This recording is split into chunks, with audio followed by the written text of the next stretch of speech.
Probably. Although this course might not be hard enough for Wright. Well, with these conditions, who knows? Because that was the one thing my golf coach, he's a pro around here, plays mini tours and does some golf coaching. He tried to qualify for the Canadian Open. So he went up for like the PGA professional event that was there 2 weeks ago at the National. And then he played TPC Toronto at the same time. And essentially what he said is that this course can get really hard if the weather picks up. And it looks like the weather's going to pick up this week. Because although it's like they qualify it as a parkland course, it is wildly exposed to the wind. Dude. It's as much a parkland as I'm wear like a 32 pant. Like, what are we? I have been there multiple times. It's like no. At Mayo Experience.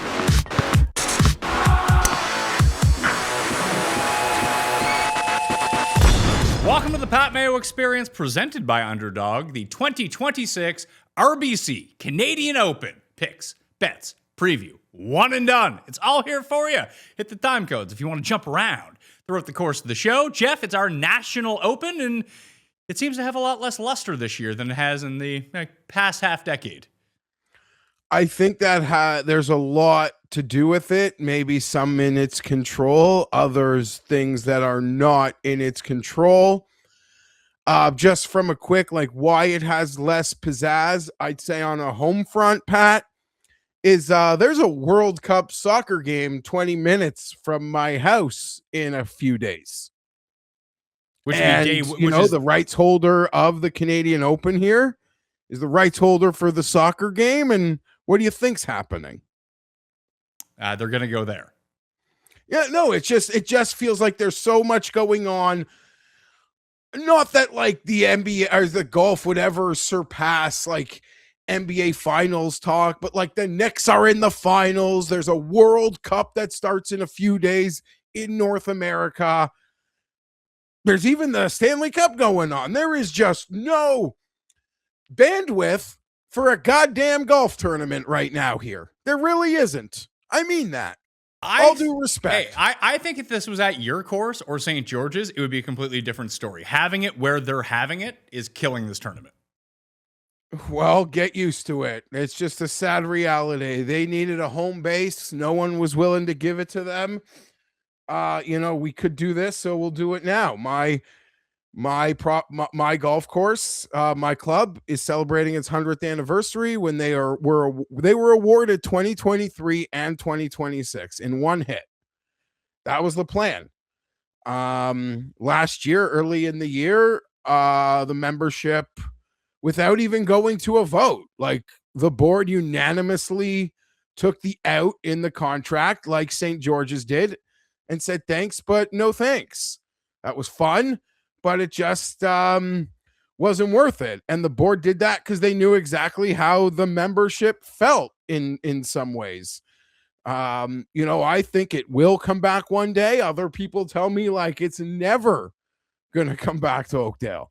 So, yeah, I mean, that's just that. That's unfortunate. And they wanted this TPC Toronto, Pat, to be sort of like a tentpole site, a site that they knew they could go back to like every couple years while they explored other properties. And sadly, the other properties have tapped out.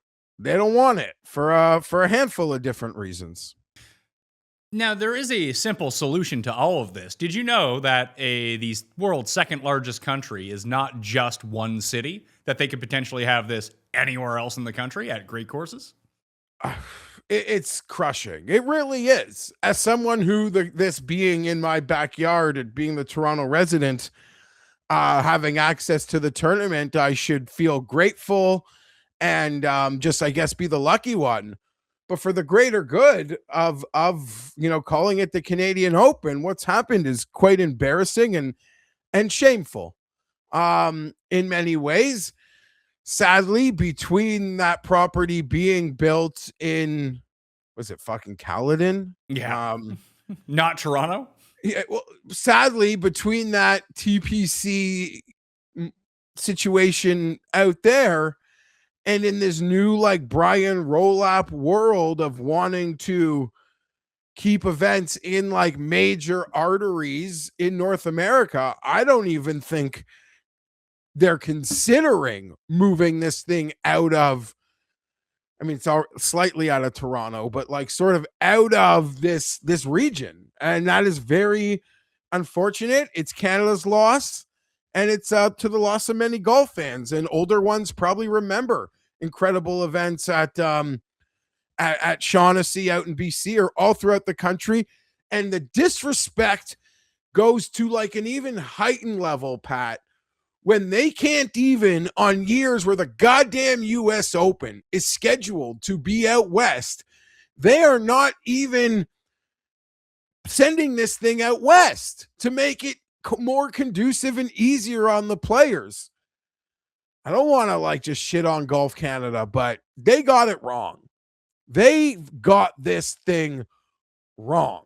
And their bank accounts will tell you it's the only way to keep it sustainable. I don't believe them. I don't either. And I mean, they've had it. So twice in the past 20 years has the Canadian Open not been in the greater Toronto region. I'll include Hamilton in that because, it'd be an hour and a half away from downtown Toronto to get there. And I like that course. I think they should use that course more. That's where Rory won by 7. It's where Bobby Mack won a few years ago. But when you played in Hamilton, it was able to capture, how do I try to say this? It was able to capture a good vibe on the grounds. The one that existed at your course, it existed at St. George when you played the city courses. That was very easy for people to get to. What was the problem with the Canadian Open for the 10 years before that? They had it at Glen Abbey every single year. Glen Abbey is a shit course, and it's in the middle, I don't want to say in the middle of nowhere, but for residents of Toronto, you need to take a train an hour to get there and then a bus to get there. It's no different than this. Like, it's just a giant field that even if you had the same amount of people show up to it, it would feel like no one was there. So it's like a cavalcade of unfortunate events. One, like in losing these great city courses, we lose these incredible classic parkland design courses that they're just beautiful on the eyes, and I feel like I don't know, I'm biased. It's my favorite kind of golf, parkland golf, and there's incredible courses like that.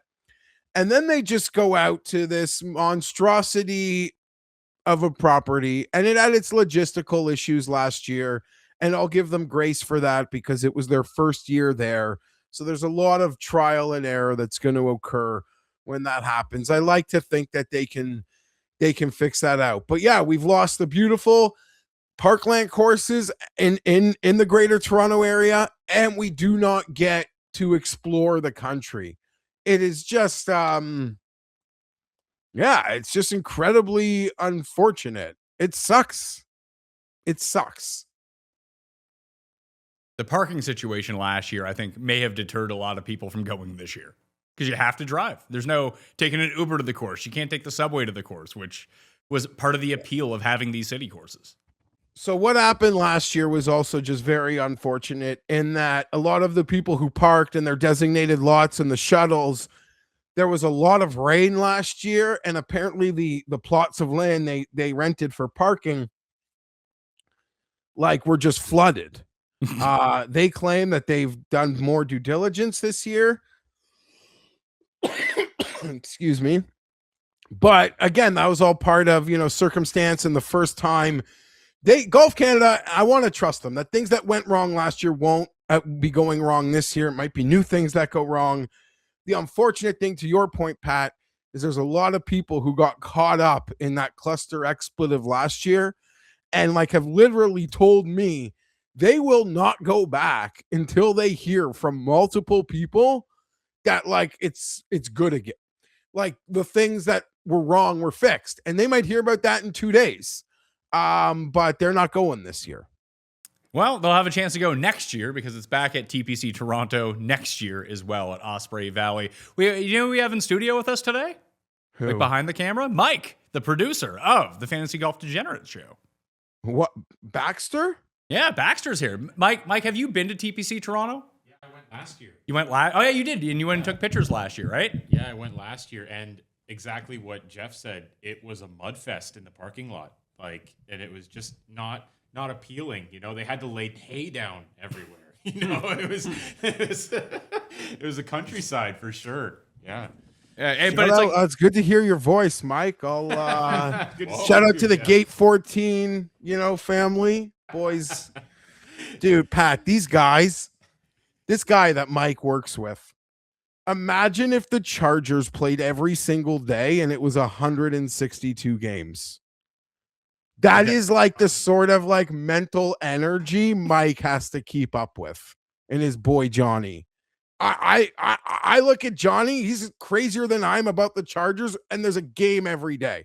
I don't know how he's alive.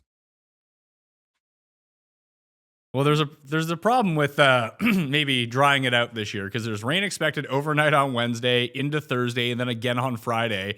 You have winds up to 40 miles per hour and potential rain on Saturday. This could just get messy out there. And today, and if you're watching this on Monday, is the longest day in golf. So today is the last day that you can qualify for the U.S. Open. So there is a chance, Jeff, that some of the names in this field, maybe not the biggest names because they're obviously already qualified, but a lot of this like next level of player that's committed to the field already might bolt if they end up making the U.S. Open. And if they see this weather, be like, yeah, fuck this, I'm out.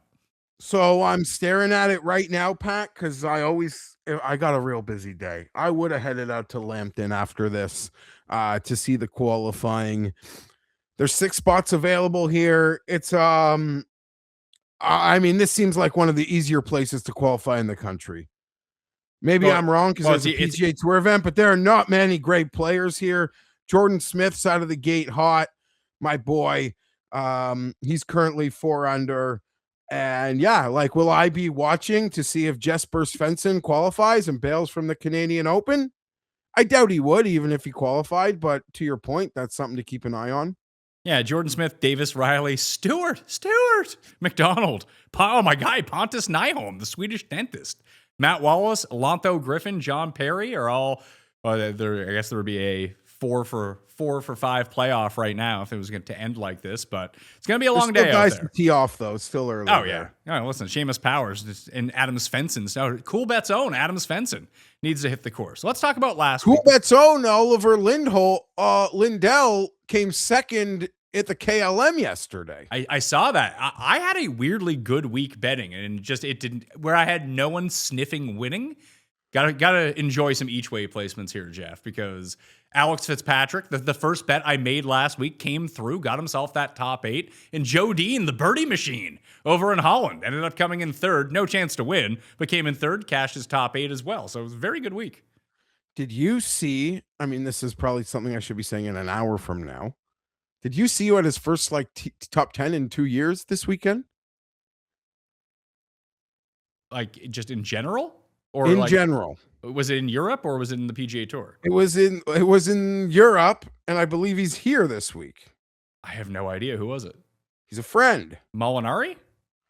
Danny Willett. Well, Willett was T13 at the Canadian Open last year. Are you betting Danny Willett?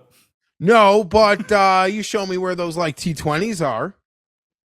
You know what? Let's mess around a little bit. Let's see where those T20s are right now for old Mr. Willett. A top 20 on Willett. Well, he's currently, let's see here, 400 to 1 to win the tournament. I'm going to guess his top 20 is like 18 to 1 or something like that. Yeah, give me the derivative on 400.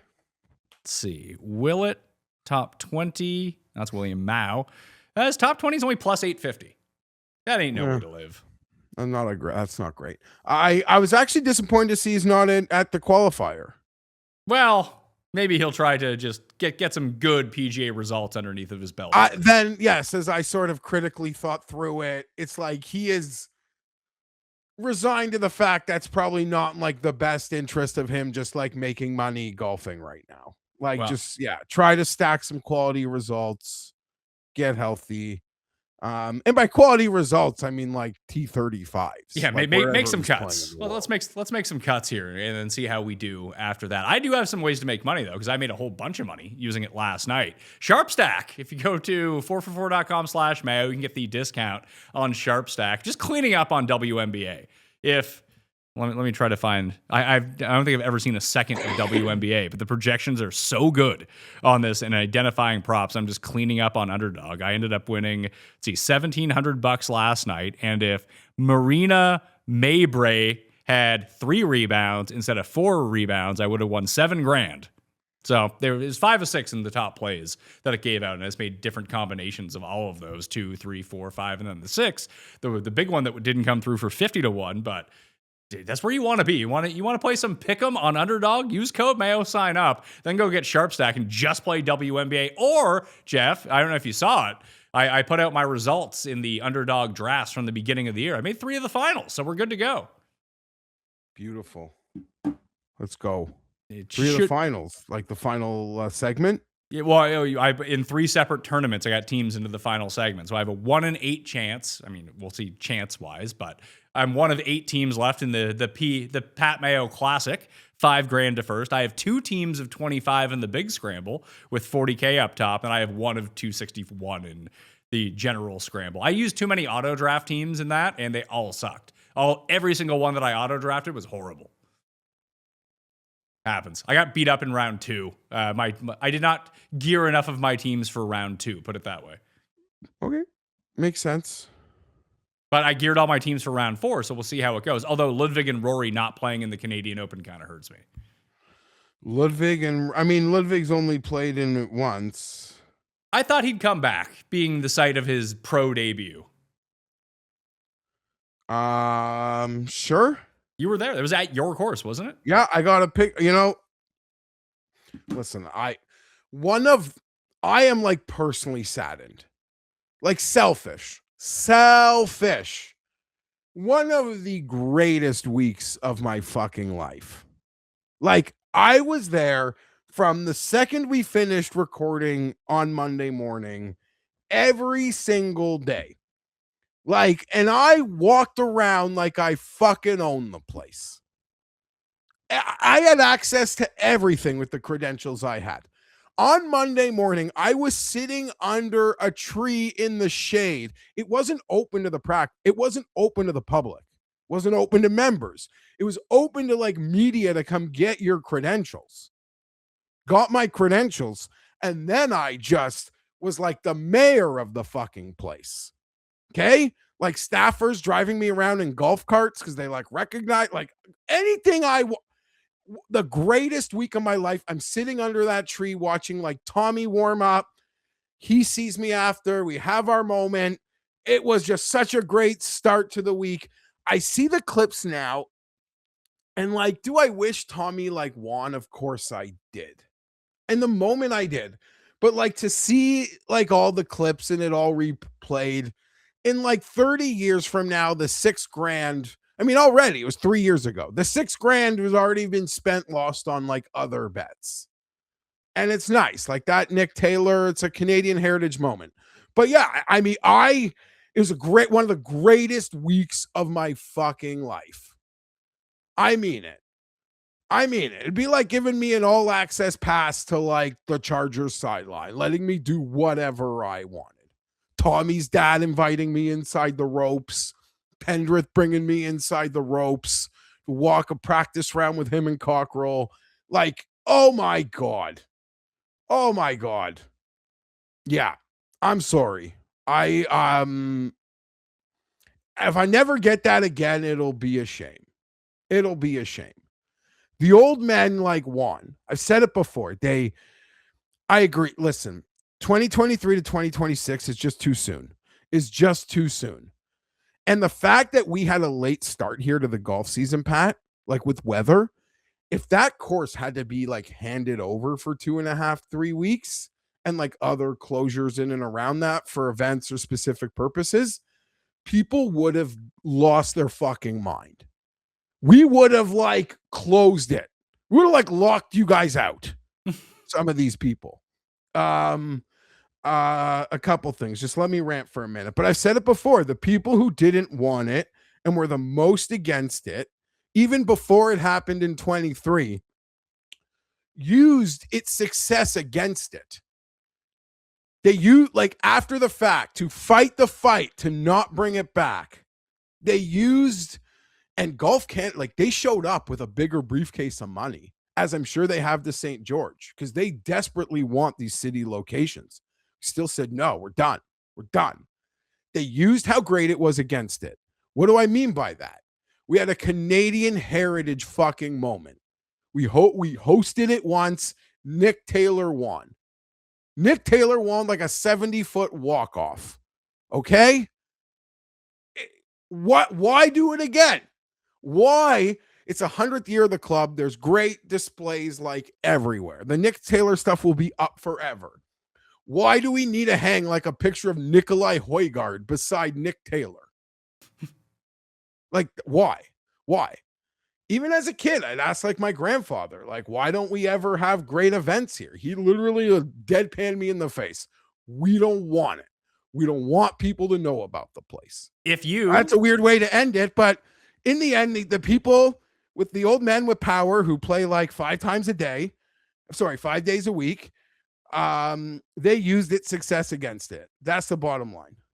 But I assure you, like, post 2023, if we were to host it again in this like current climate, it would create a situation that the club certainly doesn't want.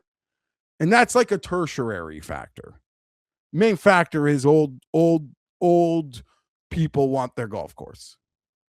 I can't necessarily disagree with him for that, because like when I go to book a time on like the regular days that I play at my course, that I'm sure this happens at a ton of courses, but they've allocated some of the days throughout the year to have like a corporate scramble at the course. So I just cannot book a tee time. And this is how the course makes its money. I understand that. I'm also furious at the same time because I want to play golf. But they also do that on like a Monday and Tuesday morning where they figure like, who plays then? Me.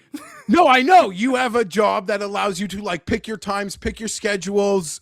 They're like, in defense of the clubs, my club does it too. There'll be like a Monday or Tuesday, it's like blocked off and they've rented it to a corporate event. They're trying to pick the day that like will hurt the least amount of people too when they sell out the club. I completely understand. That doesn't mean that I don't remain pissed off by it. 100%.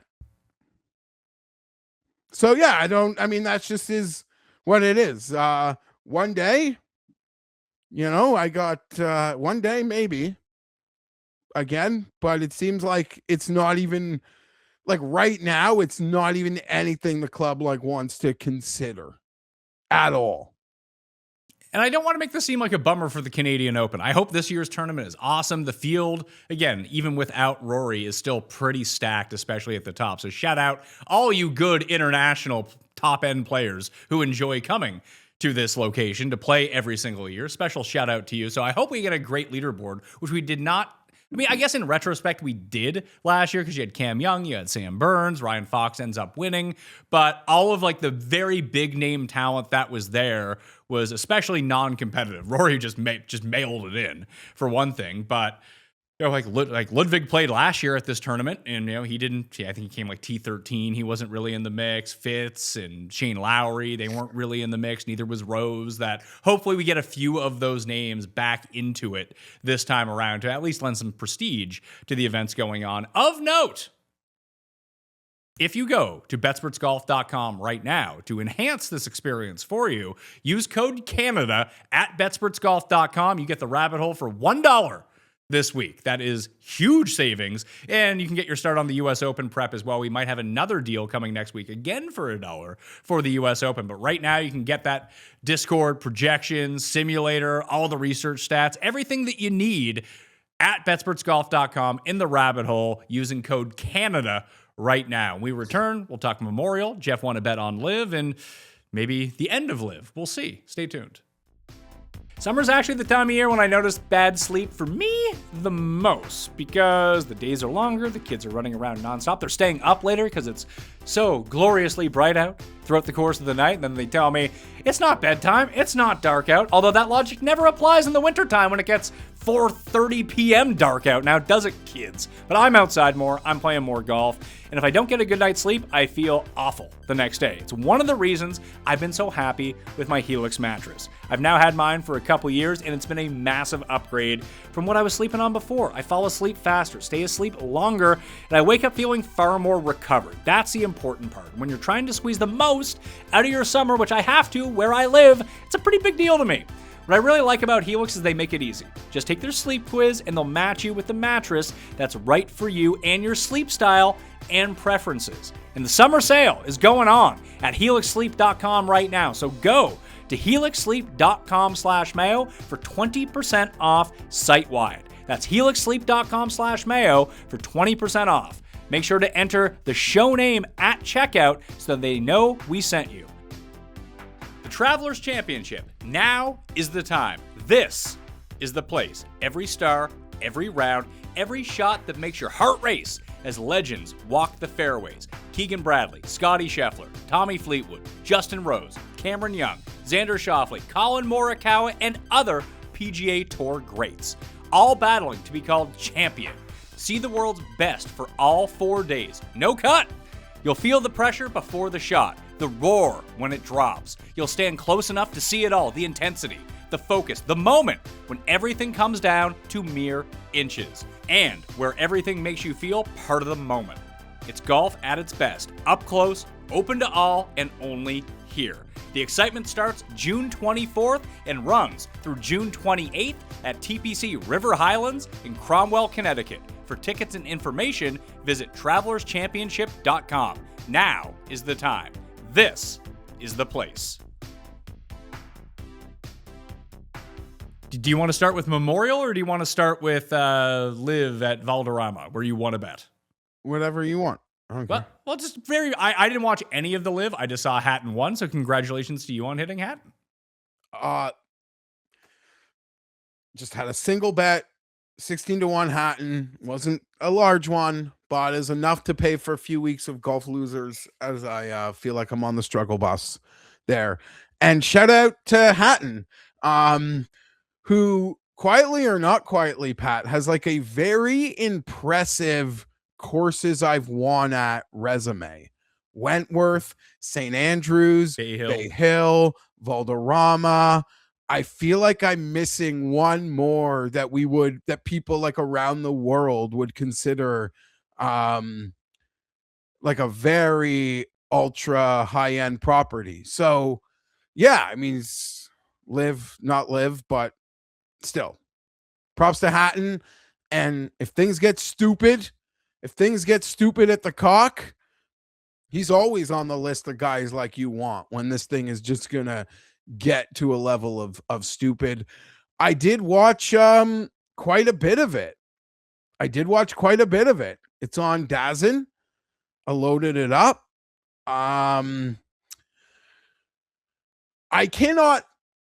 The dumbest thing, like, no one watching LIV. There's no 13-year-old fucking boys watching LIV. Bubba Watson's kids' friends are not watching this stupid shit.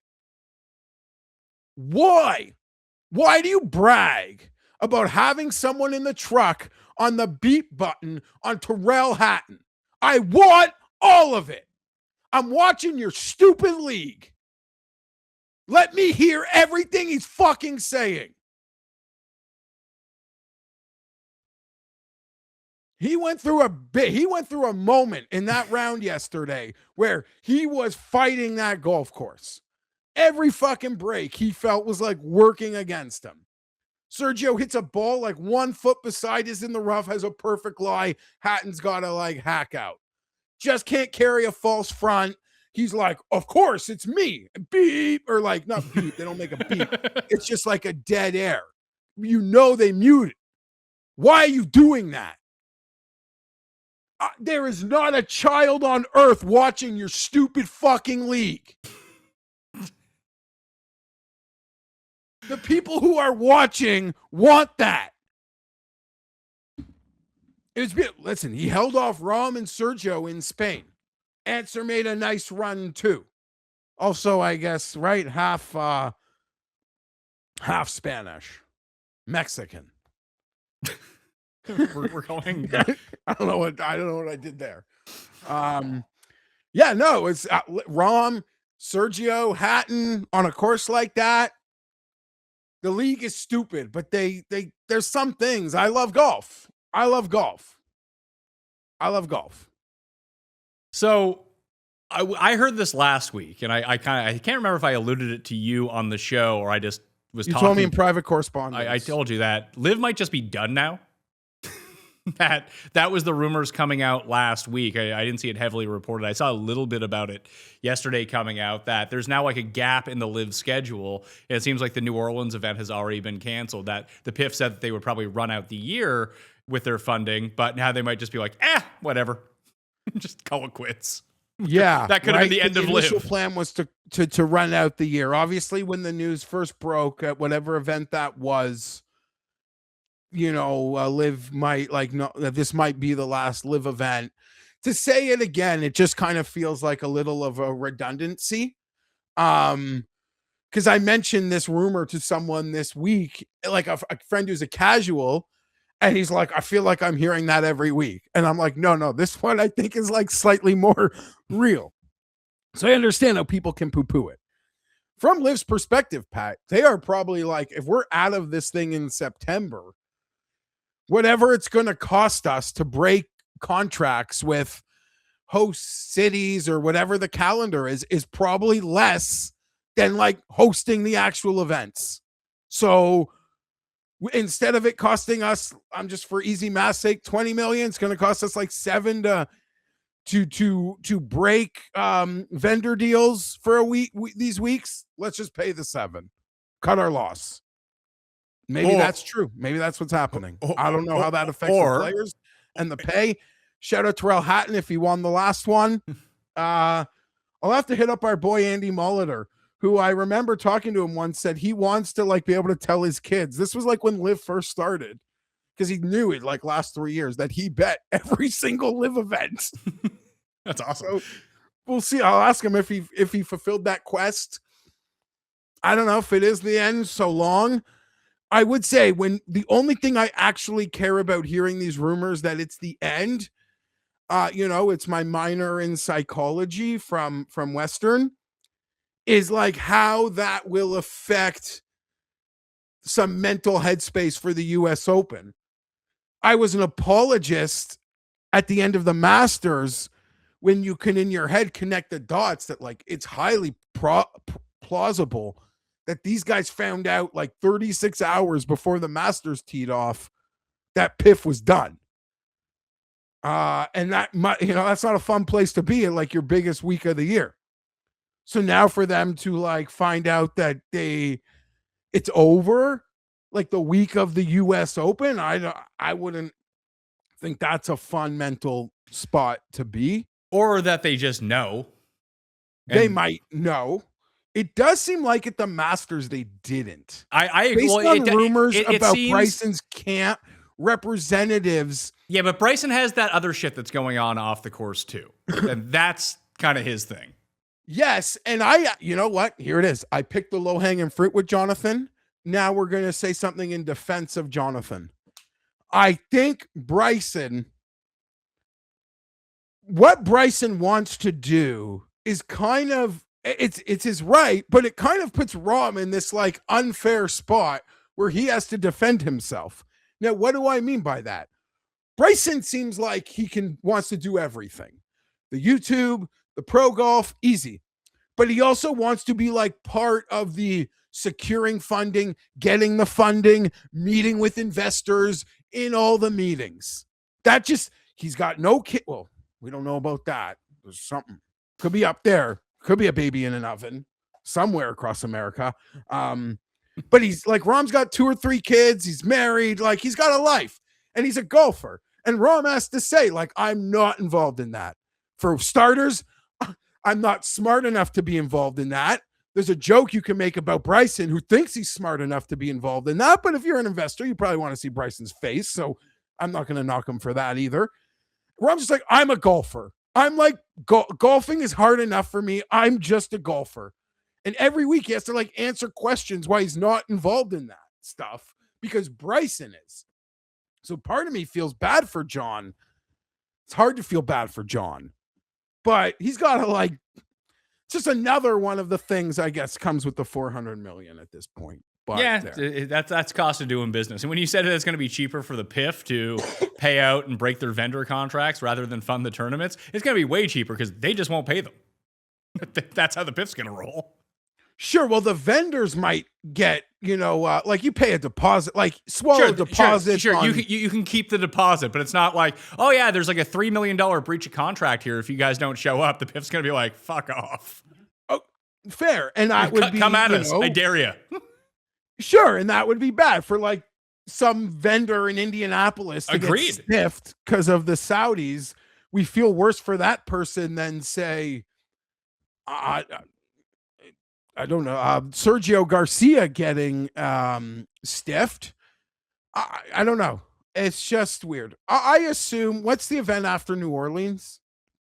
Not that you care. I think that it'll happen. I would think it'll happen. What you should do is head to the next event is scheduled to be the United Kingdom event at the end of July. It's a long time. At the JBC Golf Club. So they're going to the Junior Bacon Cheeseburger. It's the JCB. No, yeah, that's like some big construction equipment company that actually seems to be one of LIV's like main non-Saudi affiliated sponsor. Because that's the other part of LIV. All the sponsors, like the Riyadh Air, all the banners you see, they are PIF owned. They're like PIF owned thingamajiggies. Yeah, so UK, New York, Indianapolis, Michigan is supposed to be like the end of the schedule. We'll see. That's just, I just want to pass along what I've been hearing on that front. What I actually want to talk about is Memorial, because that was a fun fucking Sunday. You had to jam in the end of the third round, whatever, but that actual like final round, it was fire from start to finish. It was great.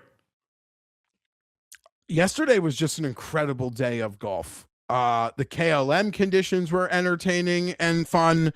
We just spoke about LIV as two Spaniards were battling Hatton deep, and then this Memorial. It was fantastic.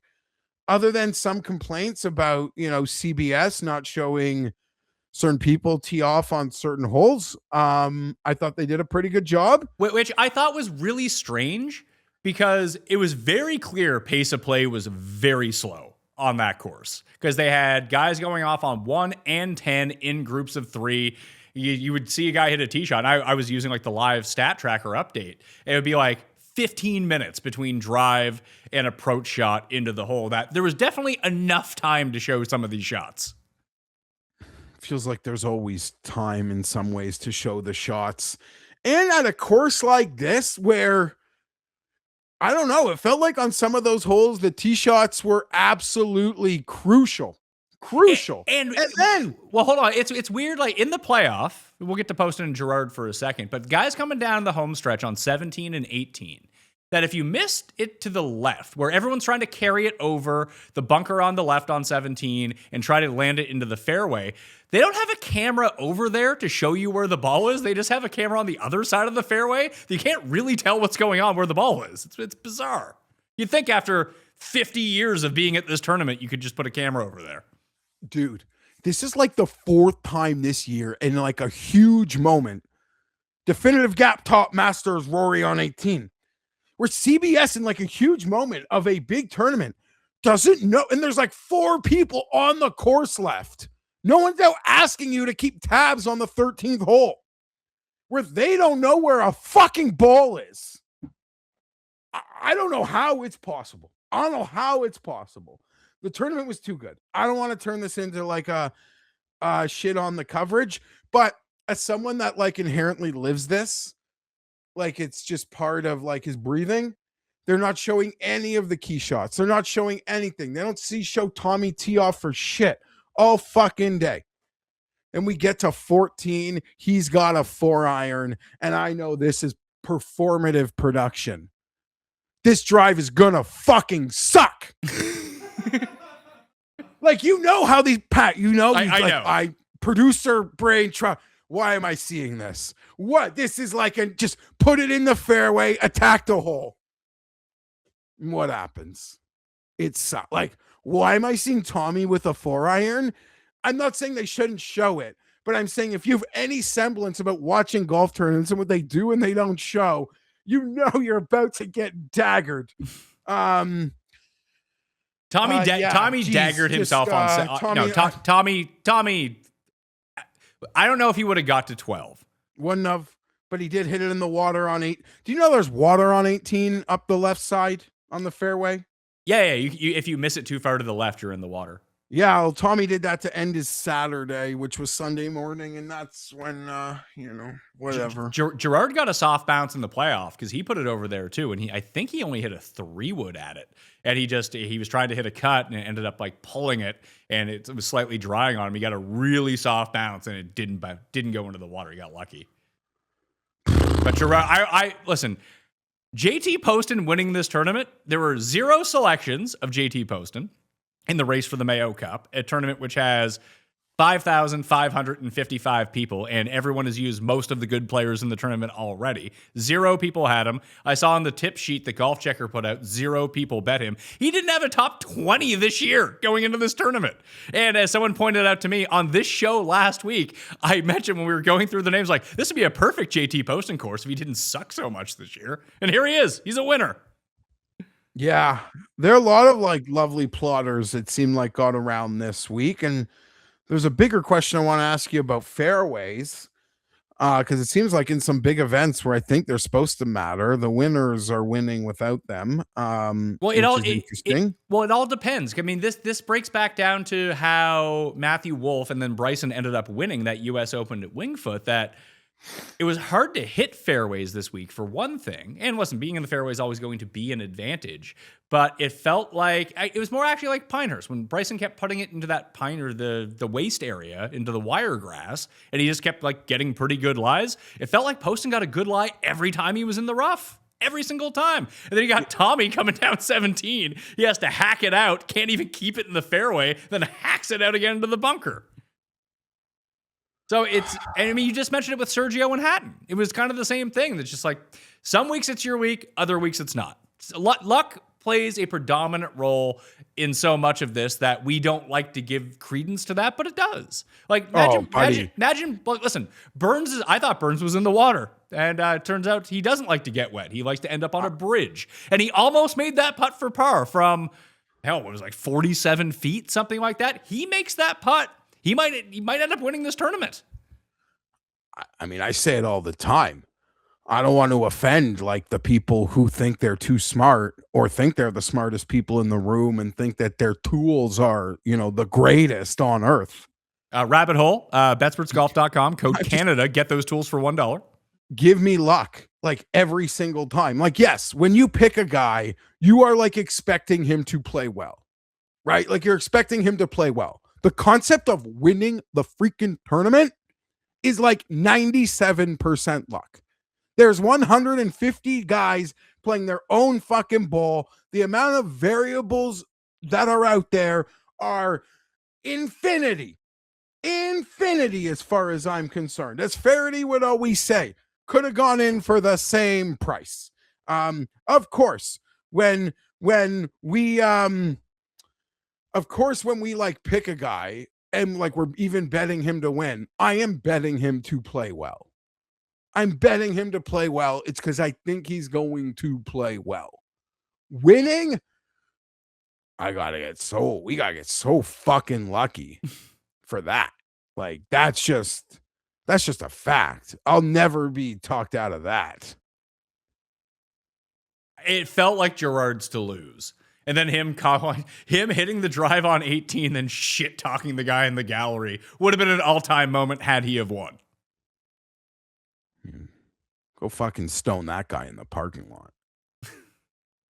Like even at the Ryder Cup, that's like borderline bullshit. There's like way meaner things said at the Ryder Cup, but like I feel like we have more bandwidth for some mean things said at the Ryder Cup than like get in the bunker on a tee shot in a crucial moment at Jack's place. Banned for life. Banned for life. It felt like there was a lot of after drive yelling yesterday. Maybe it was all the same guy. I don't know, but it seemed weird. It's a gentlemanly game, Geoff. What's going on? Shrink. Listen, I need golf to be popular. We need golf to be popular to continue our show. So, do you want to know yeah, we do. But for my active playing, I would like to see fewer people play golf. More people should watch golf. Fewer people should play golf is the way that I want to have it. There is, we didn't talk about it, which almost proves this how, I mean, I'm not going to use that language. One of the dumbest tweets I think I saw, and I believe this to be serious. And if it's not serious, then the amount of likes you got on it wasn't worth the engagement because you just make yourself look like a fucking moron. John Morton PGA.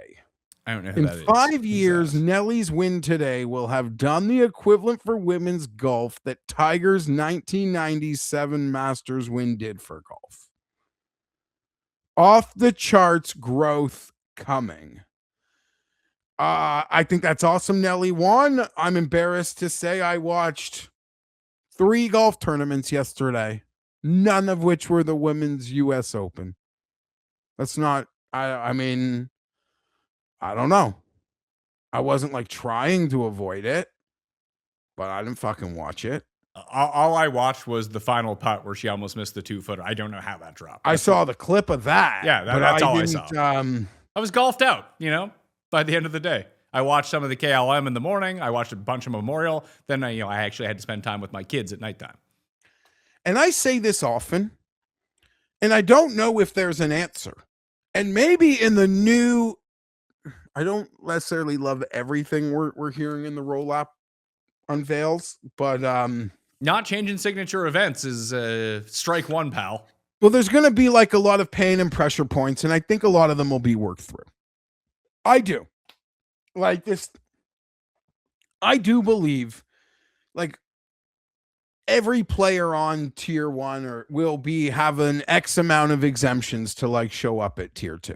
Yeah, but for their schedule, if they're coming back from injury, if it's a sponsor, if it's a hometown, I just fail to believe that like tier 1 guys would be blocked out of tier 2 unless they're the same week.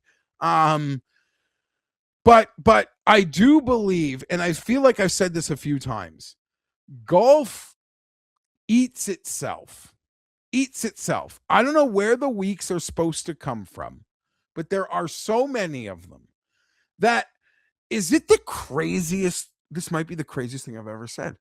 Is it the craziest thought that like the men shouldn't play the weekend of the women's US Open? What's that going to do? Do you really think that more people? I bet you the ratings would go up. Would it be so much that it's really developing the game? No. I don't know. I'm just saying there's so many weeks, and like all due respect, like the women, they're freaking great. I am just this is hold on. This is a big change from your stance last week that they shouldn't be allowed to play before 3 p.m. No. Now you're being totally What was your comment?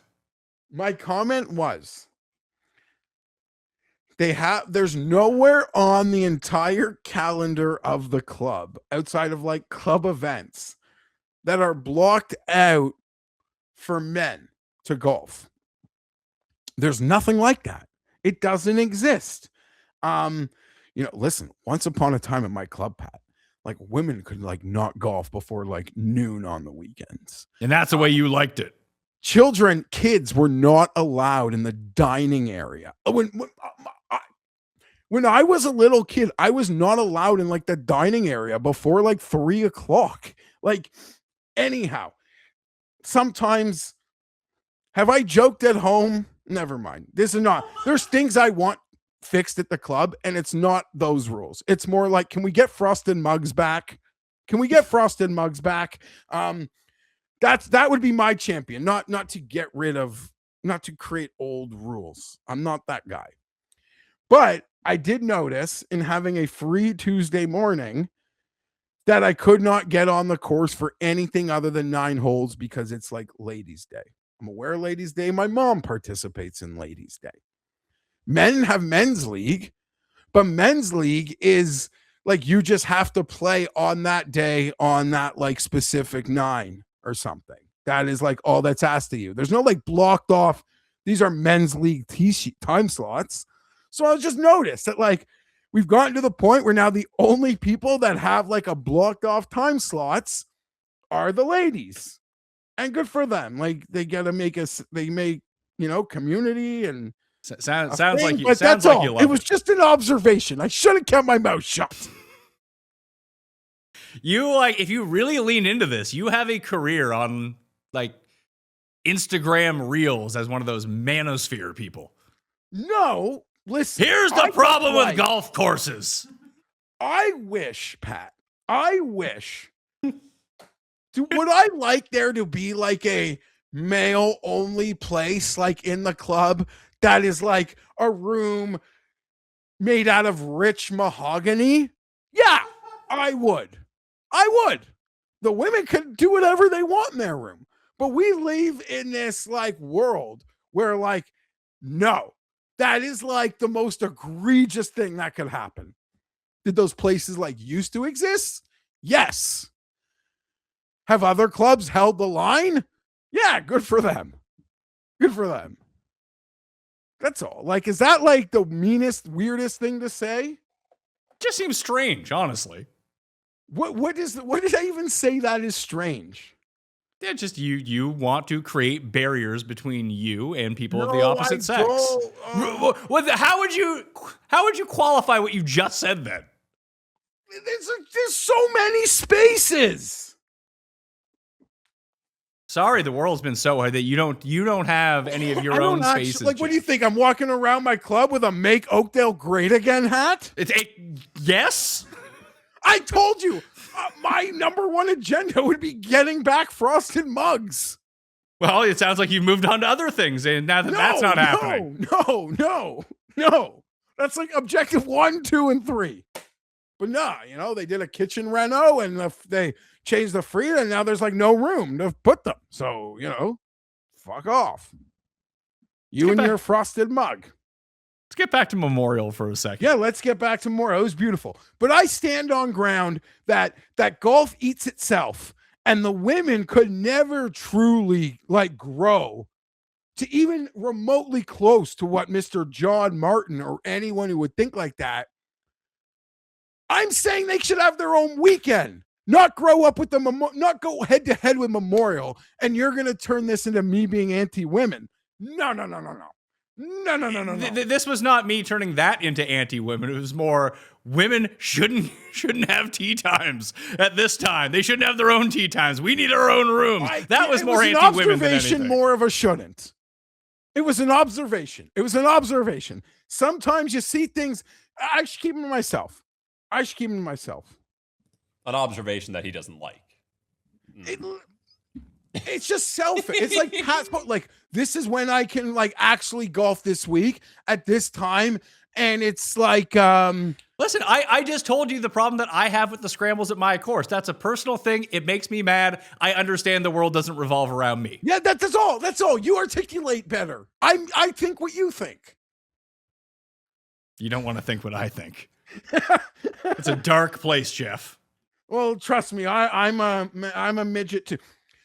Do you want to know? Do you know?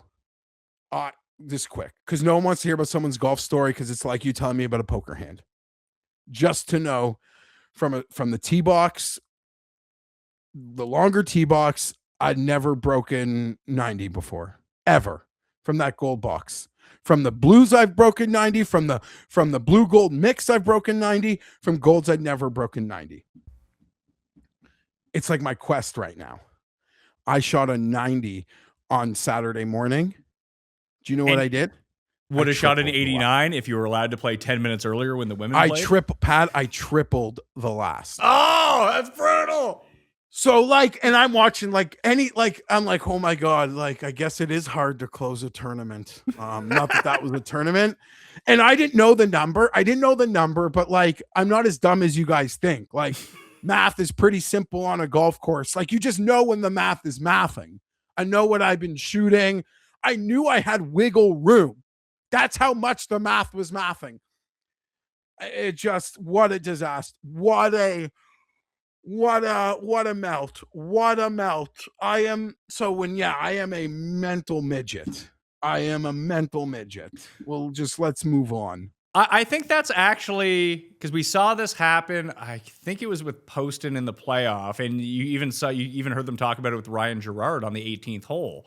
That the one thing that golf does really well, and you actually just articulated it perfectly, whether you meant to or not, that unlike the NBA, unlike the NHL, unlike football, whatever it might be, you playing on a course, although you're not playing at the same level or the same difficulty as a professional golfer, the sentiments are the same for what you're trying to accomplish. And I don't think that exists in any other sport that you watch on TV. Like, if you play in your rec league for basketball down at the YMCA, where half of people can dunk, according to Cust, if it comes down to like a one possession game at the end and you have a shot to win, it's not like the same as an NBA game where it does feel like in golf, if like I'm playing you or you're trying to break 90, that the pressure gets ramped up on you like guys trying to win a tournament. Like that's how much pressure golfers put on themselves. Maybe it's because it's an individual game and it just works that way and people are main characters, myself included, that this is what we put on ourselves. But I feel like that translates through the screen, and I felt it for Ryan Gerard on 18.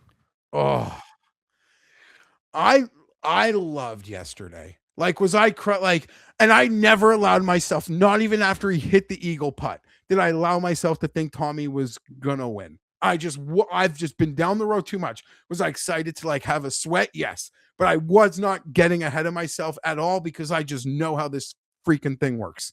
And then even on 17, Wyndham is got a ball in the rough he can hit. Tommy's got to get his feet in the bunker. It's just,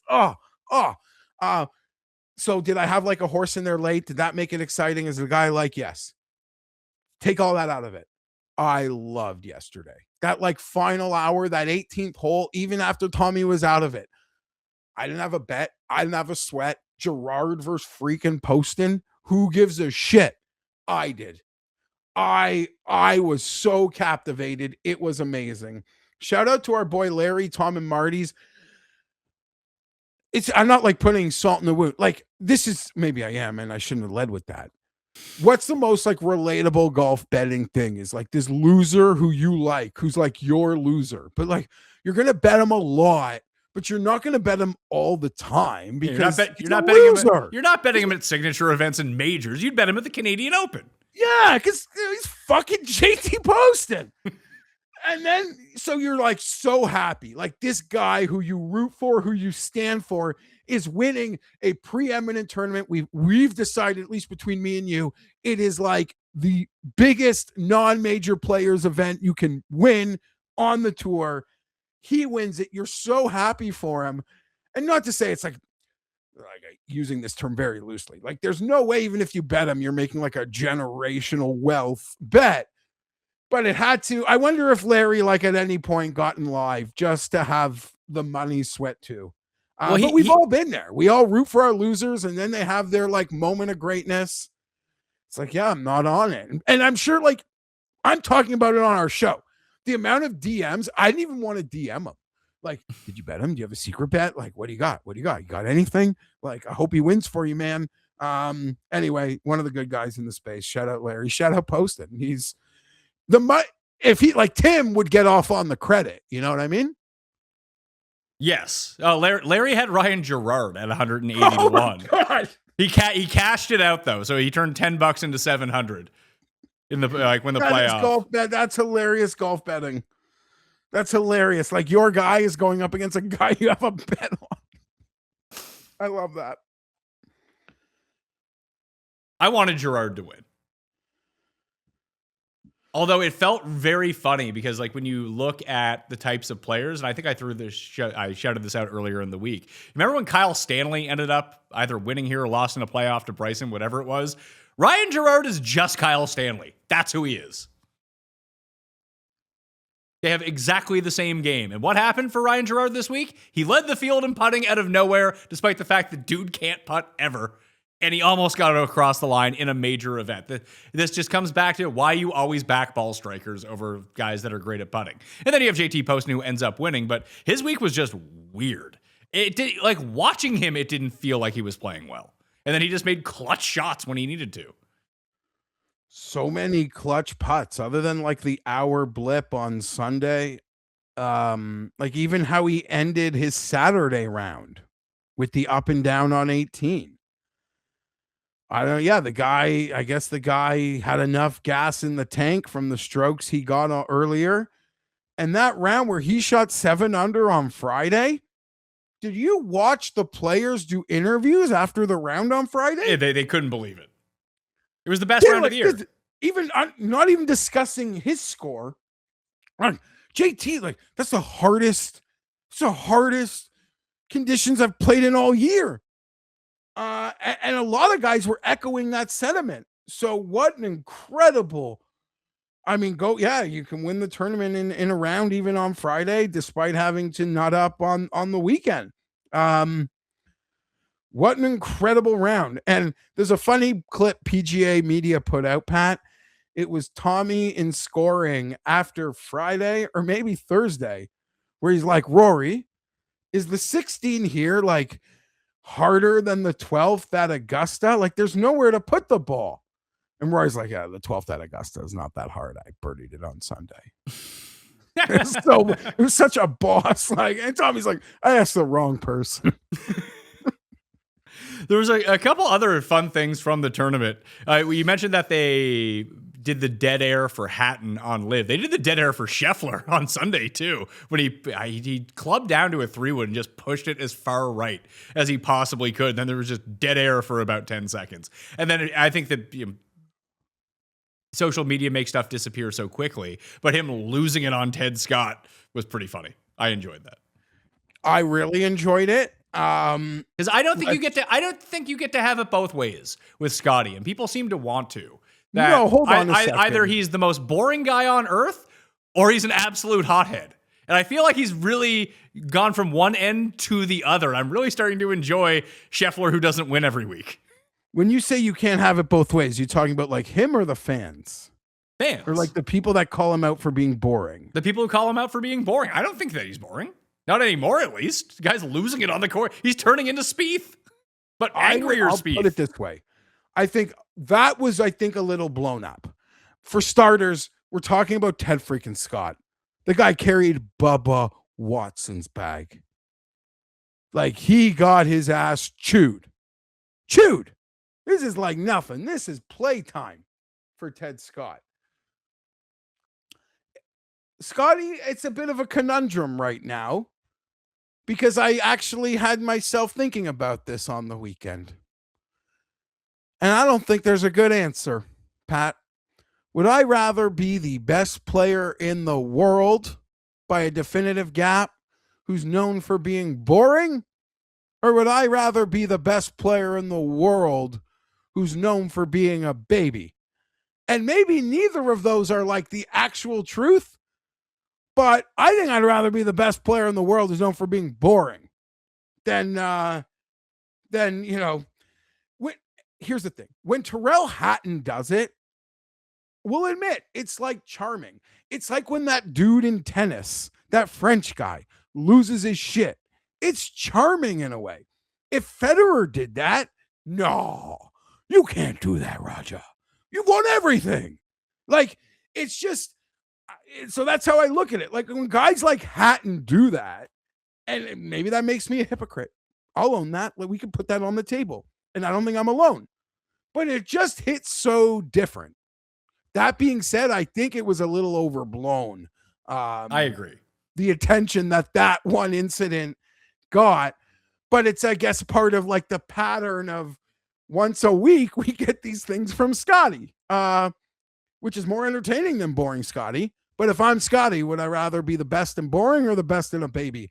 That's, the answer is probably in the middle. But this is the best that we can expect from Scheffler. This is what we want from Scheffler. We want him to act like this, yet still be the massive betting favorite in any tournament, and he's only won once this year. This is perfect for this. This should be perfect for us. We're not capitalizing on any of this, but this worked out perfectly. This is what we would want. This is what you want in a betting market. him taking all the steam and never winning, and then starting to act like this, and then people are like, Scotty Scheffler. But listen, I've talked to a few caddies. Some say it's one way, some say it's the other way. I feel like this is part of the caddy's job to take the shit from the players. Of course. And Ted Scott, he didn't think about it for more than 2 minutes, and maybe was reminded of it because it went viral. Like, you know your job. Come on. Like, it's all part of it's in the job description, and no one's at it better than Teddy. He did not. Yeah, no. This is again, I think this issue, it was a Friday. No, it was a Thursday. The internet ate it up. Of course the internet's gonna eat that up. I think the internet, I don't know if there'd be a camera there, but I think we would have enjoyed that coming from Jordan Smith if like it was caught on camera. I agree. But what you're saying with Hatton, you need to have a certain personality, because, I mean, Lowry gets away with this a lot, although he's starting to get it with a bit more shit. But when you hear Lowry and Hatton outside of golf, they seem very charming and very nice. And I think that's a part of it. Not that Scotty doesn't, but Sergio got put this label for and he still has it. And it's not like he was at the level of Scotty Scheffler. He was, I would say, probably above where Hatton is in terms of stature, but he was closer to Hatton than he was to Scotty. And people were just like, look at this fucking asshole. So I think I think that's a very fair point. Like, the second like the round is over and the card is signed, you put like Lowry and Hatton in front of the microphone, and you're like, oh, yeah, they're self-deprecating. They seem like great. Yeah, and Scotty is still sometimes a bit of a grump. Okay, yeah, I think that's a fair thing you've pointed out there as to why maybe like Hatton and Lowry do get let off the hook after they have incidents. Hatton gets let off the hook most of it, but the one thing that he never really seems to do, he never gets mad at people. He gets mad at the course and he gets mad at himself. He never yells at his caddy or anything, or yells at fans. It's just, he's just upset. You want to know something, which is also the opposite, I feel, perception-wise, of like Scotty and Jordan, is Hatton doesn't get mad at the ball. Those guys, I feel like they're so good that when the ball doesn't do what they needed it to do, I understand how part of their brain is like, well, I'm so good at this that it clearly wasn't me. Where Hatton is like, no, that was fucking me. I'm an idiot. That clip of Hatton, which it got resurfaced because it was like a great Aaron Rye moment. Aaron Rye, like, and after winning, someone asked Aaron Rye, like, you know, you had this like rough spell, like, what do you do to calm down? He goes, I watch Tyrrell Hatton videos on YouTube. and Aaron Rye went into the story of the time Hatton like made the caddy tell him he's an idiot. Like, no, say it. Like, don't like, tell me I'm an, you know, like, it's one of the greatest. Oh, it's so good. So yeah, Hatton a legend. There was a Cust moment. I think it was Chris Pratt. He's like, Chris Pratt was like, I played a round with Aaron Rye, Rob Lowe, and someone at the Memorial Tournament. It was a picture of the four of them, and Aaron Rye wasn't in the picture. And then it just started to think that when Cust thought that Lucas Glover was Aaron Rye, that Chris Pratt thought this random white guy was Aaron Rye. I did tweet on Thursday that, like, shout out to Aaron Rye. You win the PGA championship. You're put in this like featured group, and your president is like dealing with golf sad Scotty. Scotty ended up having an okay tournament. Of course. And I'm not going to bet him, but yeah, Grand Slam. Just, it's on the table. I feel like it's not a hot take, but I feel like there will be pressure at some point if he doesn't get it. But the first one I feel like is kind of a pressure free at the Grand Slam, because it's not even like it's a thing, but there's the weight of winning it, but there's like not the weight. Like, okay, I'm using words. I'm sorry. How many US Opens until like it's a people thing? Big gulp if Scotty doesn't win? Like 3? 3 or 5, yeah, in that sense. So yeah, these next two, they're like house money runs, and I think he's gonna get it. Starting something new is terrifying. I remember right before launching this show thinking, what if no one listens? What if it completely flops? And that's something that has persisted every time that I hit record and go to edit a show, even as I'm recording this right now. It never goes away. But taking that leap ended up being one of the best decisions I ever made. And honestly, having something like Shopify back then would have made it a whole lot easier. Shopify is the commerce platform behind millions of businesses. Whether you're just getting started or scaling up, you can build a clean, professional store with ready-to-use templates that actually match your brand. No coding headaches. And it's not just a storefront. Shopify's got built-in AI tools to help write product descriptions, improve your pages, even upgrade your images. Plus, you can run email and social campaigns right from the platform like you've got a full marketing team behind you. That would have been great like 15 years ago, not gonna lie to you. Best part, everything lives in one place. Inventory, payments, analytics, so you're not juggling 5 different tools to run your business. It's time to turn those what-ifs into with Shopify today. Sign up for your $1 per month trial at shopify.com/PatMayo. Go to shopify.com/PatMayo. That's shopify.com/PatMayo. Season's changing, which means I need to flip my entire wardrobe, and I looked at my closet and I started thinking, why do I own so much junk that I never actually wear? I've been trying to scale it back. Fewer things, but better stuff. And honestly, that's why I keep going back to Quince over and over. Their pieces just make sense.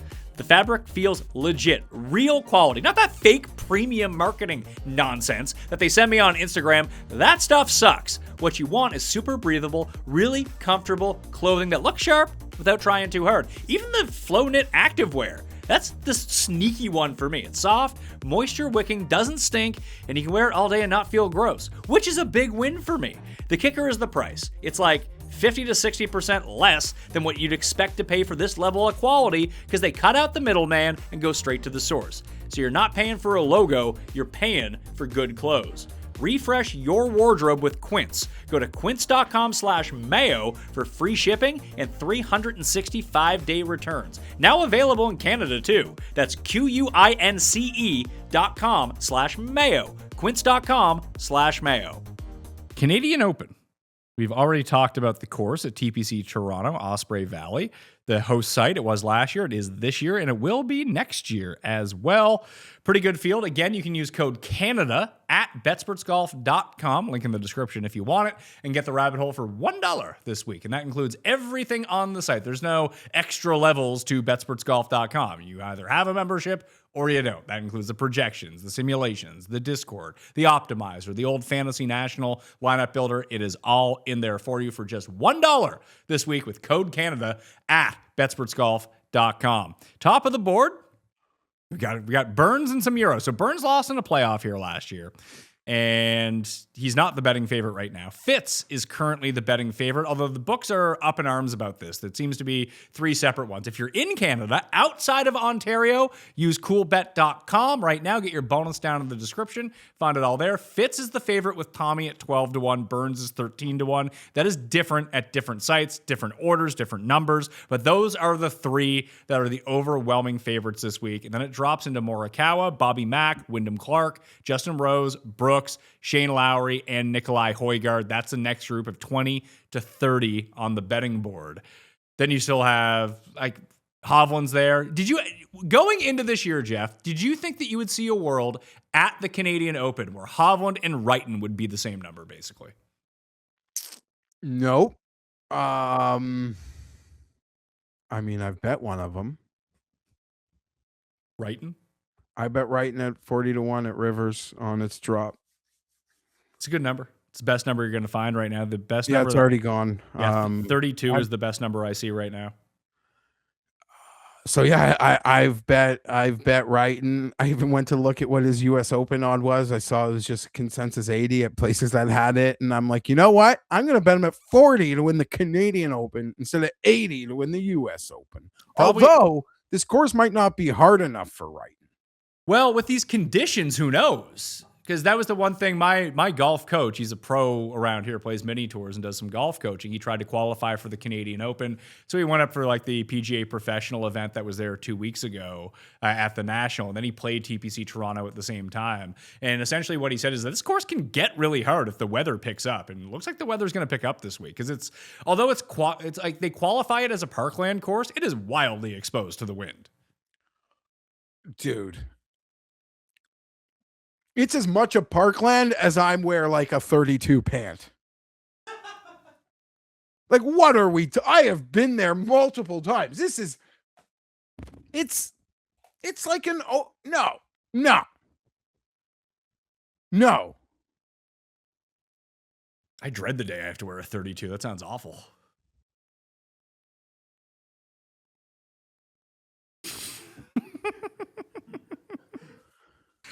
You were getting me to search you Hatton U.S. Open numbers on the weekend. I enjoyed that. I just asked you yesterday morning what his odds were at CoolBet. I still only have the one in. I have got her up at 45 to win the U.S. Open. That's all I got. You got Cam Young at a good number, don't you?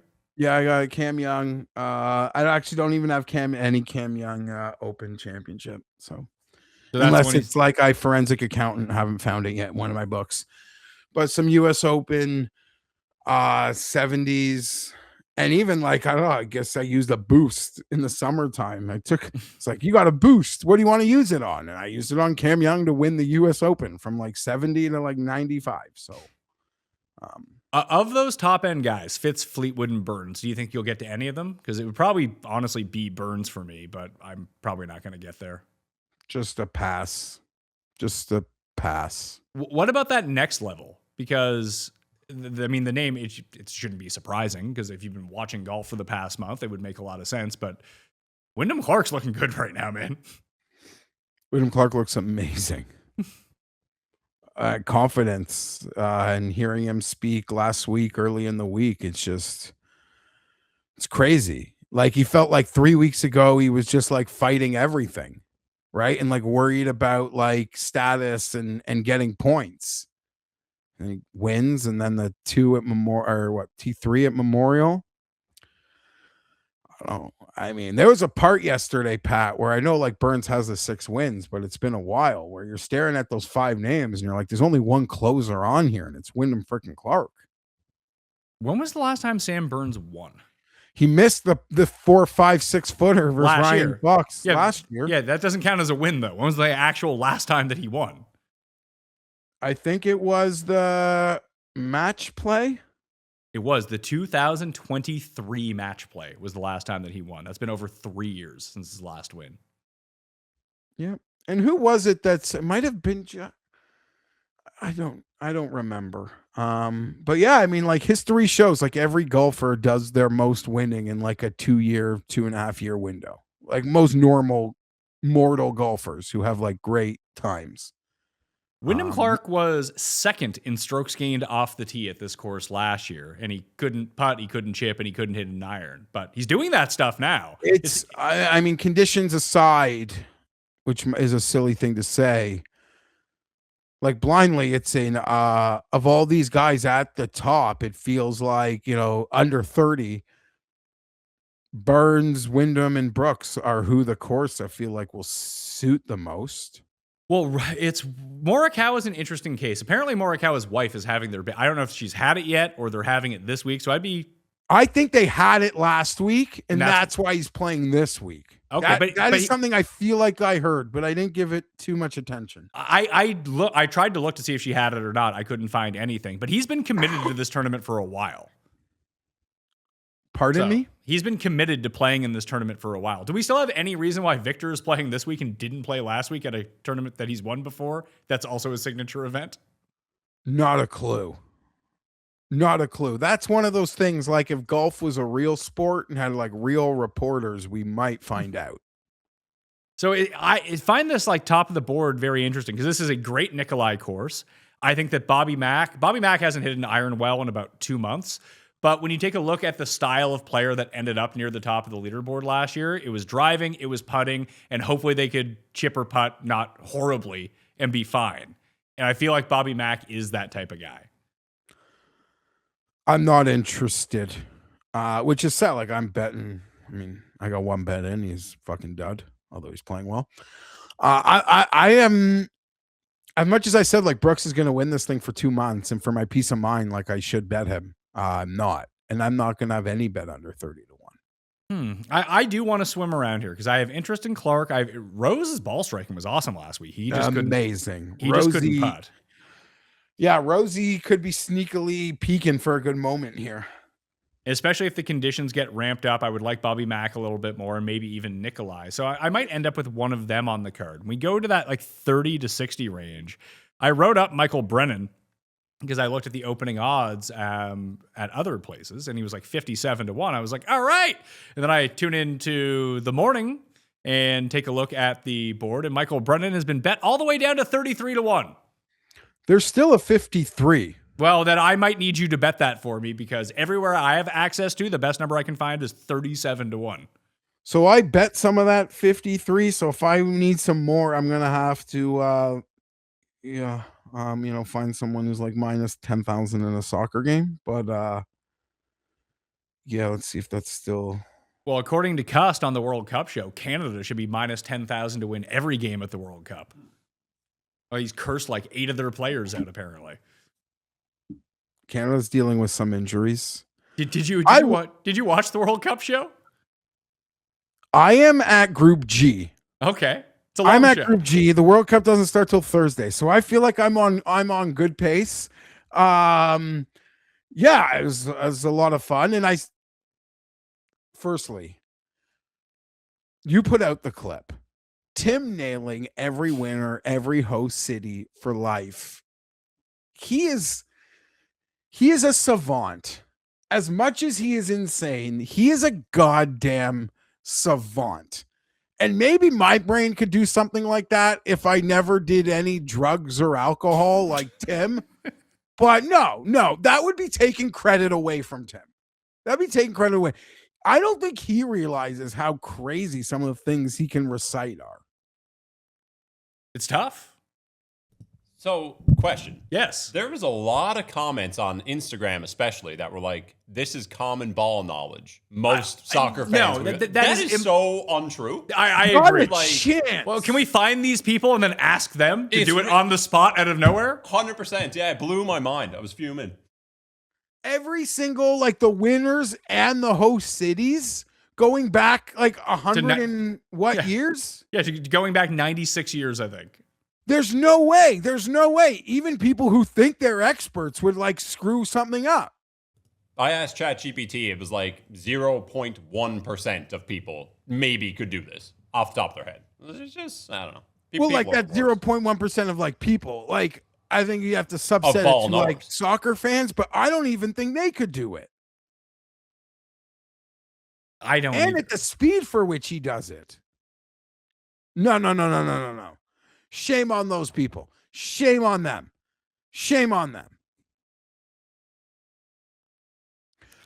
If we're back to the tournament, I know it's only been a year, so, the sample size bros wouldn't do it justice. But I've been there. I played it. I don't know that's nothing to do with it. But like to not be chasing the Ryan Fox skill set here, and like guys that sort of do that and hope they get a hot putter, make some putts. Like I feel like my whole betting card is going to be that. Okay, but describe to me the Ryan Fox skill set is the problem. Okay, that's a very maybe loaded way to put it. I am betting guys who fucking mash it. Okay. I think. Like every single one of them. And some of the guys that I'm staring at, like they don't even come into play. There's one or two guys that I'm looking at who I would not consider mashers. But I am just I'm flooding the zone. I'm totally flooding the zone. Just guys that hit it a mile, and I trust their ability to win something. Even if they've never done it. So you couldn't pay me to bet. See, the weather's going to be so stupid. This could hurt. You couldn't pay me to bet like a Bezaden Hote. So Bezuidenhout's interesting. I actually did a deep dive into Bezuidenhout and his chances on the show that I kind of put out an alternate theory. And I even said I'm not going to be betting Christian Bezuidenhout in this tournament. But there is something to his skill set because it's not like even taking a gander at the leaderboard last year, there was a lot of short hitters that ended up there. You need to cobble together some sort of great tee to green week, and you have to, if you are not putting, and maybe that changes this time around because of these conditions. And then you get a bit of a more difficult tournament that ball striking really does prove itself out. That you could get away with bad driving last year as long as you hit your irons and chipped well and made putts. You could get away with great driving, terrible irons, and respectable chipping as long as you putted well. The key to everything last year was just putting well. I put out the list. It's in the article that I have out right now. That you look at the tee to green leaders from last year, anyone who finished with green next to their name ended up near the top of the leaderboard. And then you had like your griots who led the entire tournament. And I mean, he's not a long hitter whatsoever. If he had just made a few putts and not missed every single one of them, he wins in a landslide. Griot is kind of trending. Probably a big number there this week. That's what you took away from that? 250. Yeah, no, I can see that, but in the end, it's like Fox, Burns, Cam Young. Yeah. All guys who putted well last year. And they weren't even the best guys in the tournament. I don't doubt, like, the Alex Noren type can come here and hit it to 14 feet all week and hit enough of them. Sure. I'm not betting that, though. Noren's playing some much better golf recently. Really tidy golf. He's probably a guy for many years I would like have bet at places like Memorial. Obviously, I didn't this year. Not that that would have mattered, but what did he finish, like T6 or something? Yeah, he was solo ninth. He was T7th at Doral a few ago as well. He was T26 at the PGA Championship. The irons have just been fire for him recently, and the putters turned back to life. So he has the skill set, and he's been gaining off the tee a little bit, obviously not through a bunch of distance. And we know that the short game's always really good. I actually like Noren here. I think that especially with this potential weather that's coming in, you are to a point, though, because this is a really long course. It's 7,400 yards, and it's a par 70. It's almost the exact same distance as Shinnecock next week. Yeah, it's sort of for the reason like before I knew some of these late additions to the field, Brooks has sort of been, I've been eyeing this sucker for Brooks for months. Maybe I really got to bet Brooks, but I'm crazy. Like I could bet Hovland. I could see Victor winning. I'm not betting Victor to win, but obviously in this field, he's most definitely one of the more competitive players. But in this like 30 to 60, you'd mentioned Brennan. I don't think we spoke about it. I don't think it got attention, but Thor Bjornsson, was it last week or 2 weeks ago? He essentially pulled off the Keegan. Was he not first round leader and then he missed the cut? At Charles Schwab? Am I making that up? Maybe it was a shot out of first round leader. Oh, at Byron Nelson. Yeah. Yeah, we didn't, he got a free pass for that. I might bet him this week. Let's see. Was he first? And Taylor Moore ended up being first round leader. Thor Bjornsson was 2 back in round 1, and he missed the cut. Yeah. Poor man's full Keegan. Shout out to Keegan. A lovely little week, too. I guess it's all like Keegan, Fitzpatrick, Noren. It was all the one round, right? Oh, yeah. I would look at Alex Fitzpatrick here, man. If he could figure out how to putt, he'll be great here. Low Fitzpatrick. I mean, he's been dominating in that market recently. He's been very good. Very like what an incredible performance he's had since securing the playing privileges in some of these events. Well, he was going to, it's funny because he would have got his PGA Tour card anyway, more than likely through the DP World Tour with his win in India and the season that he was having. But just to win the team event and then just go full throttle to get himself into everything is pretty impressive. It is so impressive. And the money he's probably made in the last month with these Siggy appearances. And yeah, he would have gotten his card, but he would have had to earn his way into these events. Correct. So what you're saying is that in this range, you have Noren, Cole, Bridgman, Hall, Aaron Rye, JT Poston coming off of a win. He's at 60-1. I love that JT Poston wins Memorial. He's 60-1, tied with Johnny Kiefer at 60-1. He's not even lower than Bud Cauley. He just won a tournament. But you just would throw those guys out in the face of Brennan Thorbjornsen, Keith Mitchell, Davis, your boy Davis Thompson. He's up there. Yeah, Pendrith, I guess maybe you could put on that list, who was very popular last year because like it was the first year at the course and they're probably like no one has played the property more than Taylor Pendrith. That always works out well. Yeah, I mean, I'm not gonna go as far. Like, I'm not really ready to bet Tony Fee now. I'd probably rather try like Johnny Kiefer, but I might have skipped ahead of where you want to be. No, Johnny Kiefer's in this mix as well. Like they're all right around here. We'll just call it 30-100. How far has Greiserman hit it? Okay, so that was the first click that I made this week. Was Max Greiserman. I bet him at 66-1 with 5 places. You can get him at 75-1 if you want win only right now.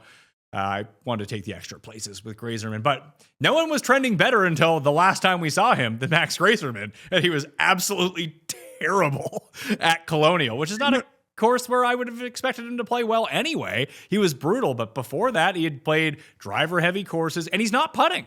There's one thing we saw from him the last 2 years is that dude can putt. He's in the middle of a putting slump right now, even with the results turning around. But what I was encouraged to see was the string of great driving performances, the string of great iron performances that if I need to catch lightning in a bottle with someone who needs to putt, at least pick a guy who has shown he can putt before, even if he's not doing it right now. Yeah, so this is a guy who circled on my short list of names to drop as well. And you could sell me fully, but I'm seeing even a lot of books. There's a few books out there with 80s on him win only.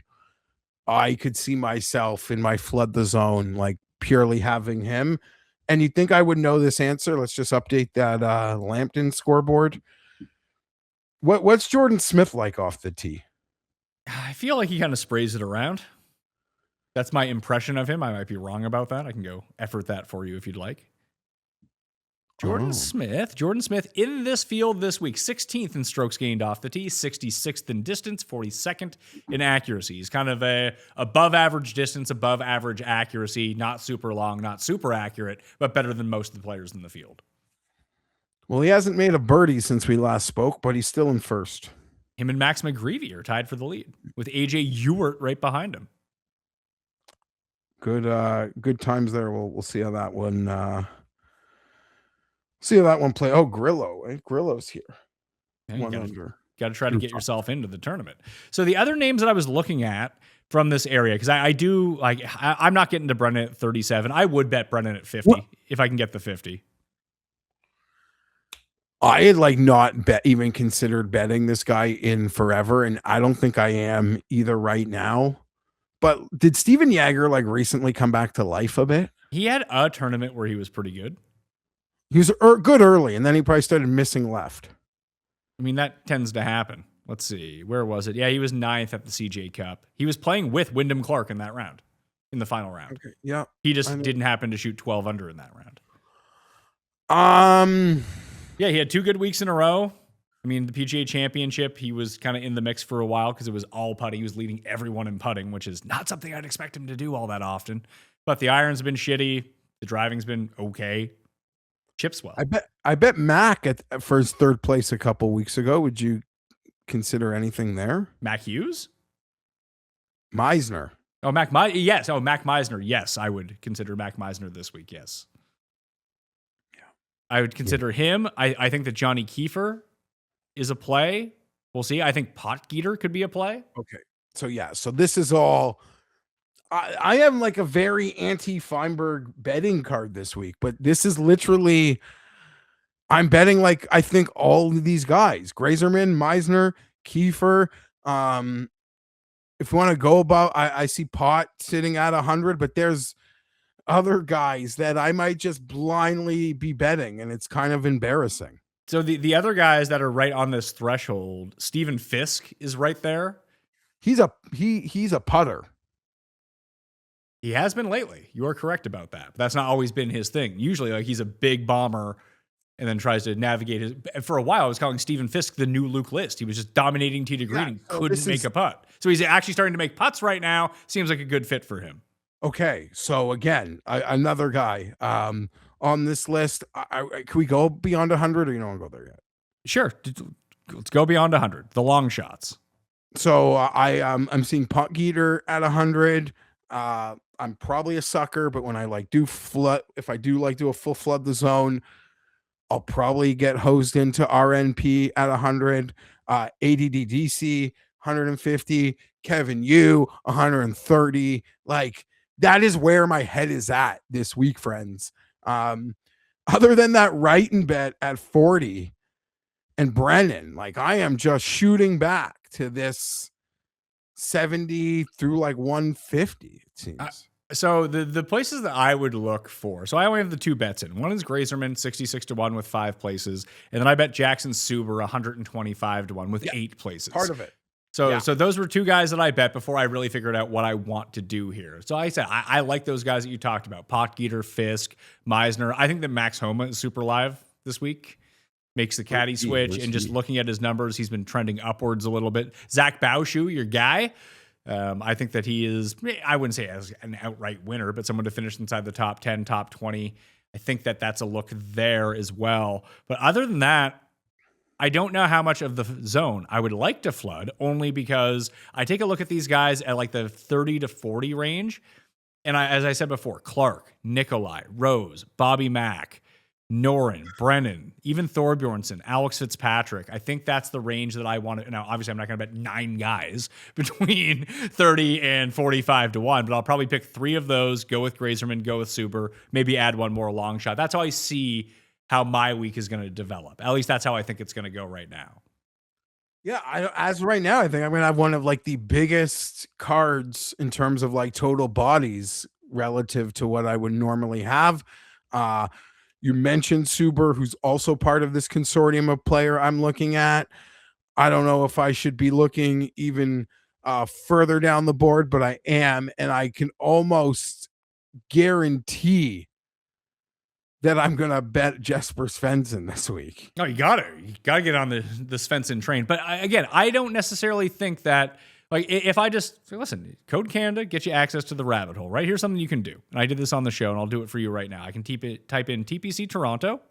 We can take a look at last year's stats from this course. We'll apply that, and we'll take a look at how the guys who are currently in the field this week did. Actually, you know what? We can go to all active golfers, and we can just see from last year, driving distance alone, Jesper Svensson was number 1 a year ago in driving distance. Then it was Taylor Pendrith, Cam Young, Ludwig, Nikolai, Matty Schmidt, Rasmus Højgaard, Nicholas Norgard, Chris Goddard, Wyndham Clark, Wei Husan Wang, Kevin Yu, Carl Phillips, Celinda, Mullinix, Kitayama. And then you got down to Fox at 19. There's a lot of big bombers on that list. Not a lot of them fared all that well.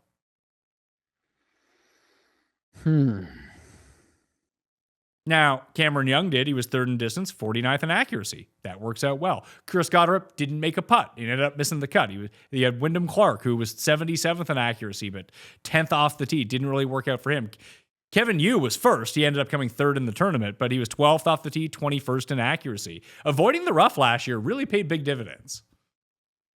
So maybe Jordan Smith, more to your point, is maybe where you want to be. That type of player. Fascinating.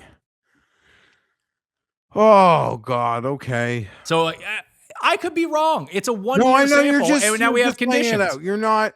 You're just. So I said I liked Meisner. Meisner hits it as long as me off the tee, but he's 5th in accuracy.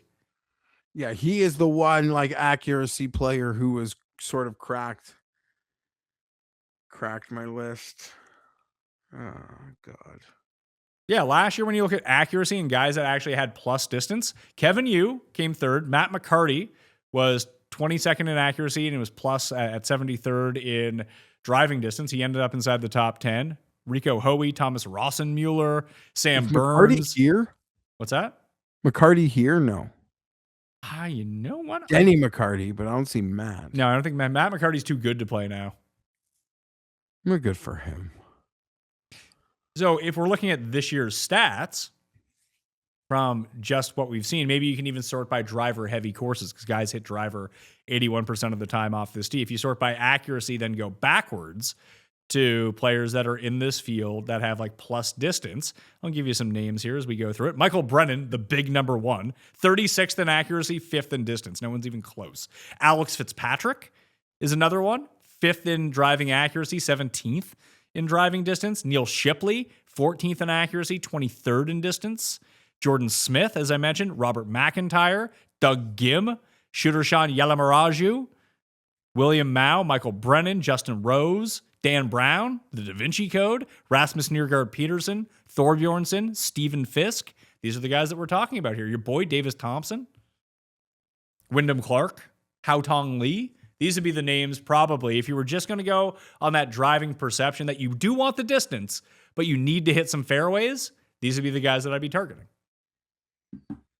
I like that list. Shout out Rabbit Hole. Code Canada at betsportsgolf.com right now. Get it for $1. Easy game. Quick picks for the RBC Canadian Open. I have 2 bets in right now. Max Grazerman, 66-1 with 5 places. And I have Jackson Superman, 125-1 with 8 places. And I've already mentioned who I'm circling around. I'll have all of that information in my free newsletter, which you can sub to for free in the description right now. I'll have that on Wednesday. Plus, I'll go over all of the final plays with Keith on Wednesday. Jeff? So what's going to be in the can? Wrighton, Brennan, Greiserman, and yeah, like Pat said, we just spent the last like 20 minutes talking about all those guys that I'm swimming around. One and done picks for the Canadian Open. Cust is using, take a guess. It's actually a name that wasn't even mentioned. Connors. Tom Kim. What? Yeah. This is, he doesn't, okay. What a result. Like, it's just a weird pull on the course. I mean, it's a weird pull in general, but I don't even know what his odds are. Oh, I see 100. Okay, sure. Congrats. Yeah. I'll use Wyndham Clark. I'll use Sam Burns. Can you use Sam Burns is the better question. Yes, you can. And let's just do this quickly. Like, Sam Burns is now at the point where, I mean, not that he should, he's got those 6 wins and the ceiling. It kind of just feels like when he does clip something really big, we'll be like, yeah, of course. Yeah, like, no one with so many over the last couple years. I think the last 2 U.S. Opens, there were moments. Another event like Memorial, like you could argue, I don't even know what his U.S. number is. Maybe I 80. should, but it got dropped to 50 because I like you thought about that for next week too, and I went and looked at it. It was at 50-1. I was like, yeah, no thanks. Yeah. So I mean, now like when he finally does bring something home here, where I feel like we're all just gonna be like, yeah, I mean, that dude was he in the final group at the Masters this year? He was in one of the final 2 groups. Yeah, Rory, Cam, Sam. Yeah, Sam was in. Yeah, because we didn't show. Remember, the whole shtick was we didn't see like the co-leader make an 8 or something on the second hole. I think he was in the second last group. Yeah, he's been top 10 at the past 2 U.S. Opens. He was T7 a year ago, despite leading on like the 14th hole, and then he was T9 the year before that. Yeah, good for him. So yeah, Sam Burns for me here. I'm pretty sure I have a Canadian Open caddy bib. Is this it right here? Yeah, look at that. There it is. Yeah. Sam Burns. Did I rip this from like when you're loitering a property like 2 hours after a PGA Tour event happened? Yeah, his caddy was trying to get away and drive Sam Burns home, but there was too much mud. He got stuck. Jeff tackled him and ripped that off of him and brought it home. Kept it pretty clean. A couple years ago. That was from Oakdale. They're probably not happy I have that, to be honest. But now I hope Sam Burns does well, only because those teams that I have now advanced to the final round, the first round of the Underdog Best Ball was this week, and I drafted a lot of teams surrounding this tournament in particular, trying to get at least 6 guys in it, and knowing that Sam Burns would have to play because he is on Team RBC. Is there anyone in this field this week who like you're not betting this week, maybe the number's too short because of their high-end skill, that you just like, if you see certain things, you like will be be thumbing your way to see like what sort of numbers they're presenting for next week. Is there anyone like you're watching close? I always like to ask the week before a major.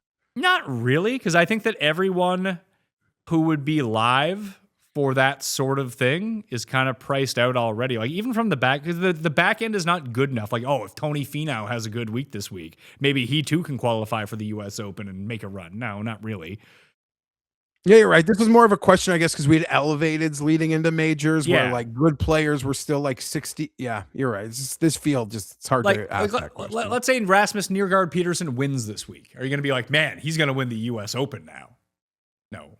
Yeah, no. Even a guy like Thor Bjornsson, if he's playing great, like, do I want to bet him at 200-1 to win Shinnecock? No, probably not. Brooks would be like if Brooks can just putt. Yeah, but Brooks is already probably beaten down. He's defending champ. He's probably 33-1 right now. 30-1 right now. Oh, really? You think he's that low? Maybe he is. Maybe let's see. He's 32-1. That sucks. Which is what, like, no, it's why some of like the hard-in like data nerds, even though they respect Brooks and what he's capable of, they always like fade him in the big events because the price to their like data just doesn't add up. You know, the crazy ones, like the boys that'll like lay